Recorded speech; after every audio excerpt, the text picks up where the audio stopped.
Bom dia, pessoal! Estamos aqui mais uma vez para tratar de mais um conteúdo abordado pela nossa disciplina Teoria Geral da Contabilidade 1.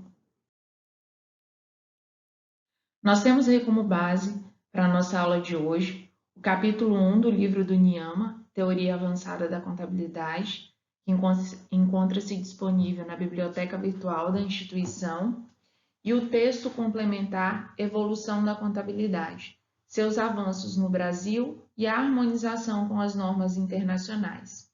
O texto complementar encontra-se disponível no portal da disciplina conforme orientações anteriores. Quais são os objetivos da nossa discussão de hoje? Identificar as características das escolas de pensamento contábil, identificar os principais marcos da história que colaboraram com o desenvolvimento da teoria contábil, diferenciar as correntes de pensamento, positiva e normativa, conhecer os órgãos reguladores brasileiros e internacionais, identificar a presença da aplicação da essência sobre a forma na atualidade. No que diz respeito ao pensamento contábil, podemos dizer que hoje nós temos duas correntes específicas de informação, a italiana e a americana. Alguns também vão falar sobre o IASB e o FASB.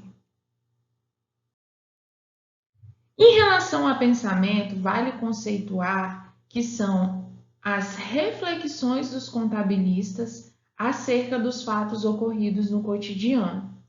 Porém, ressalta-se que nem todos esses pensamentos eles viram normas ou viram teorias para a profissão. São necessários estudos mais aprofundados, tanto no conhecimento prático quanto teórico, para que essas concepções virem conceitos aplicáveis a todos os profissionais. Dentro dessa criação de conceitos e práticas, as escolas de pensamento europeia e americana se destacaram ao longo da história. Aqui nós temos algumas diferenças e alguns motivos porque a escola americana, por exemplo, é mais adotada do que a europeia ou vice-versa. Em relação à escola europeia, nós temos o excessivo culto à personalidade, ênfase em uma contabilidade mais teórica, pouca importância à auditoria e uma pequena queda nos níveis de rendimento das universidades. Já na escola americana, existe a ênfase ao usuário da informação, ênfase a uma contabilidade mais aplicada, que seria uma contabilidade gerencial, extrema importância à auditoria e mais qualidade no que diz respeito ao ensino da ciência contábil nas universidades. Dentro da pesquisa contábil, nós temos as teorias que embasam os estudos da área. Essas teorias, elas são classificadas de acordo com as suas abordagens. No que diz respeito à teoria contábil, ela vem com a função de tratar, sobretudo, os fatos da realidade e torná-los como ciência. As próprias definições atribuídas a essa teoria têm sofrido mudanças ao longo do tempo, e atualmente ainda não se tem um consenso sobre esse respeito. Professor, então quer dizer que a contabilidade ela não tem uma teoria fundamentada, formada? Ainda não. Nós estamos em processo de construção. Fato este é influenciado principalmente pelo ambiente que nós estamos inseridos. As teorias contábeis, elas propõem diversos enfoques e perspectivas sobre os quais a contabilidade acaba oferecendo, muitas vezes, respostas distintas para o mesmo problema. Nós temos vários problemas com várias respostas, ou um único problema com várias respostas diferentes. Peço sempre para a gente lembrar da questão do imobilizado. A Receita Federal determina um valor, a norma contábil não. É o que a gente vai ver mais à frente, que são uma das bases das mudanças da contabilidade ao longo do tempo.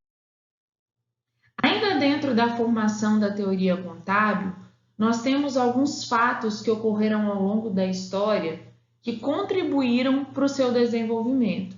Nós temos aí o século XIX, que é onde o conhecimento contábil apresenta maiores avanços, que é onde a gente pode dizer que começou a surgir o arcabouço do referencial teórico. Depois nós temos as décadas de 1960 e 1970, que é onde o positivismo começa a nascer e a contabilidade começa a experimentar uma verdadeira revolução científica no que diz respeito ao caráter empírico. Empírico, gente, são pesquisas baseadas em testes, em estudos de caso. Inicialmente, as pesquisas positivas estavam voltadas à avaliação empírica da utilidade da informação para o mercado de capital. Posteriormente, o positivismo contábil ramificou-se e passou a concentrar esforços na tentativa de explicar e predizer a prática contábil. No início das pesquisas contábeis, os teóricos buscavam identificar o que o mercado de capital precisava, o que as grandes SAs precisavam. Mas com o passar do tempo foi identificado que os pequenos negócios, os comércios formais também necessitavam de informação. Então as pesquisas passaram a ter os seus estudos também voltados para este ramo de comércio. Mas o que são cada uma das ramificações teóricas da contabilidade? Nós temos a teoria e nós temos a prática. Nós temos aí a guerra entre o mundo real e o mundo imaginário. Mas como que isso funciona? Quais são elas? Dentro da literatura técnica, como que elas são chamadas? Nós temos duas correntes específicas, a positivista e a normativista. Diferença básica entre elas. Quando eu falo de positivismo, eu falo da prática, de como realmente funciona. E quando eu falo de normativista, eu quero ver o que a lei diz que eu tenho que fazer. Não é como o melhor deve ser feito. Se a lei fala, eu tenho que seguir. Essa é a briga entre a corrente positivista e a corrente normativista. Podemos dizer que a teoria positiva, de uma maneira geral, preocupa-se com o que é, como de fato acontece no mundo real. A teoria que busca encontrar relações de associação e casualidade entre as variáveis não tem caráter normativo, pois deve analisar as relações como se apresentam, não deve oferecer orientações práticas e se baseia em proposições empiricamente testadas e não falseadas. Então, aqui pega-se um caso, estuda-se e dos seus resultados se desenvolve a teoria a ser seguida pelos profissionais. Na teoria normativa, busca-se o que deve ser, ou seja, prescreve-se, se determinam técnicas, é como se estivesse criando uma lei a ser seguida. Procura prescrever, a partir da pesquisa, como a informação contábil deve ser apresentada ao usuário. Tem a responsabilidade de servir como referência aos agentes para fins de aprendizado, resolução de conflitos e fiscalização. As relações entre essas teorias são várias.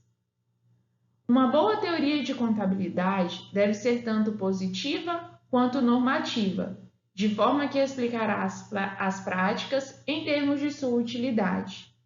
Normas contábeis alteradas ou estabelecidas pela teoria normativa impactam a tomada de decisão dos usuários. Esse efeito é analisado pela teoria positiva. A teoria normativa define o significado da informação contábil. Sem essa informação, as análises da teoria positiva carecem de interpretação. Não existe uma teoria melhor ou uma teoria pior, pelo que a gente pôde ver aqui. Cada uma complementa a deficiência de outra. Porém, o mercado atual, hoje, ele caminha mais para as práticas positivistas. No que diz respeito ao século XXI, o que nós temos para a adoção dessas duas teorias, dessas duas correntes de pensamento? Como que a atualidade trabalha hoje? como que a contabilidade vem se modificando para poder tornar a contabilidade a nível mundial. Ela vem trabalhando com as normas internacionais de contabilidade. Quem são essas normas? No mercado atualmente, elas são chamadas de IFRS. Como que funcionou esse processo de adoção? Em uma primeira etapa, criou-se as normas internacionais de informação financeira, que seria a globalização dos relatórios contábeis. Na segunda etapa, o IASB, que é um órgão internacional de regulação, ela emitiu essas normas e revisou, com a função de uniformizar os procedimentos contábeis e as políticas existentes. Na terceira etapa, foram feitas as análises dos relatórios financeiros interpretados pelos usuários, que é onde nós chegamos hoje no processo de convergência aos padrões internacionais da contabilidade. Em um dos nossos conteúdos de estudo, nós temos a seguinte afirmativa. Como já visto no capítulo anterior, a contabilidade é uma ciência, e como ciência, ela é influenciada pelo ambiente em que atua. Niyama argumenta que o nível de desenvolvimento econômico de cada país está atrelado a fatores culturais, tradições históricas, estrutura política, econômica e social, e que acabam refletindo nas práticas contábeis dos mesmos. O que o autor quis dizer com essa afirmação? Que a internacionalização das normas contábeis foi fundamental e necessária devido ao ambiente em que a contabilidade está inserida, devido à cultura dos povos, devido à grande ramificação de investidores. Por isso que as práticas contábeis precisam de ser atualizadas, para que ela possa atingir a necessidade de cada tipo de usuário. Dentro desse cenário, quais foram os dois principais marcos históricos ou marcos evolutivos que marcaram essa necessidade de harmonização das práticas contábeis? O mercantilismo e a Revolução Industrial. O mercantilismo ele vem devido à grande participação dos Estados Unidos e também à necessidade de reduzir o custo de produção, seguido pela Revolução Industrial, que começa a questionar o conceito de controle e também o conceito de patrimônio, influenciado principalmente pelas grandes fases de produção dos produtos que vêm com a nova criação de mercado. Dentro desse cenário de internacionalização da contabilidade, o que nós podemos listar como características dessas normas internacionais? São muito mais importantes os conceitos de controle, de obtenção de benefícios e de incoerência em riscos do que propriedade jurídica para registro dos itens patrimoniais. É o que nós podemos chamar de complemento da essência sob a forma. A contabilidade passa a ser de toda a empresa e não só do contador. Além do conhecimento contábil, é necessário saber de outros fatores que têm relação com o fato a ser reconhecido como parte da contabilidade. São baseadas muito mais em princípios do que em regras. Preocupa-se mais em dar filosofia aos princípios básicos a serem seguidos pelo raciocínio contábil. São baseados na prevalência da essência sob a forma.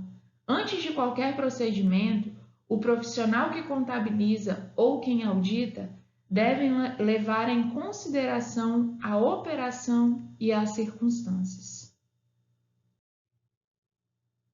Se formos fazer um paralelo entre as IFRS e o Brasil, como está a nossa história em relação à sua aplicabilidade? O processo de convergência no Brasil, ele começou em 2008, após a publicação da Lei 11.638 de 2007. É aí que nós começamos a dar os primeiros passos para esse novo movimento contábil, chamo a atenção de vocês para darem uma lidinha no que alterou da Lei 11.638 para a antiga Lei das Sociedades por Ações.